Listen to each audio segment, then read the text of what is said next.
Solar and wind keep getting cheaper. The grid still needs power for hours, not minutes. The strange part is not that renewables fail.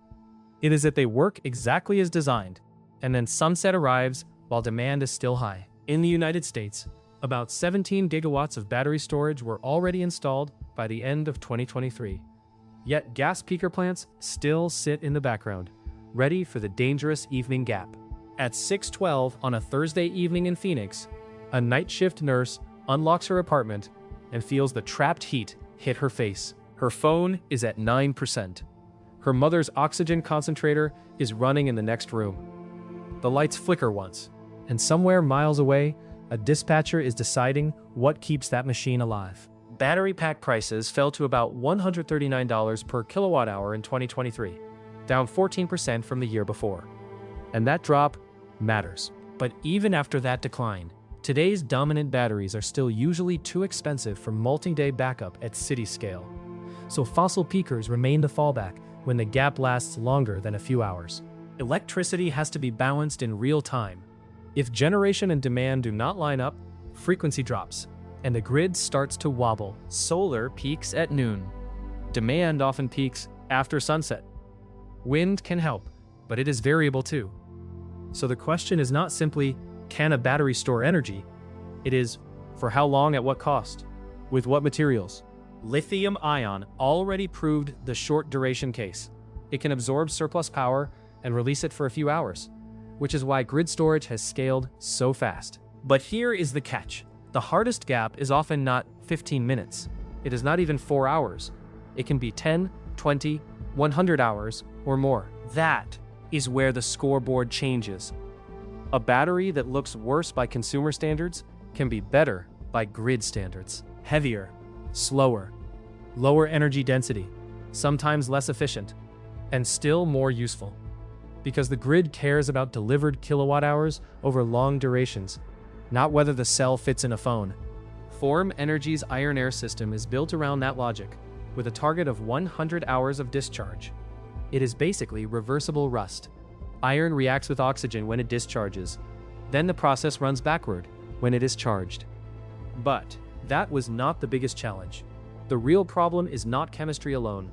It is whether the whole system can survive transmission congestion, seasonal mismatch, mineral supply limits, recycling, permitting, fire risk, cycle life, and price volatility at once. Lithium-ion won the first battle because it made short-duration storage bankable. Multi-day storage is a different economic machine. That is why the field is fragmenting into specialized tools. Sodium-ion batteries, commercialized in 2023 and 2024, trade lower energy density for lower cost and less exposure to lithium and cobalt bottlenecks. Flow batteries store energy in liquid tanks, which makes them modular and stationary, but bulky and capital-intensive. Thermal systems like Rondo Energy's brick-based storage hold heat at about 1,000 degrees Celsius and can deliver industrial steam, which is useful for factories, even when it does not directly replace grid electricity. And the moral question is not abstract. Low-income households and renters do not choose whether their neighborhood gets resilient storage or lower bills. They inherit decisions made by utilities, landlords, and regulators. The same is true upstream.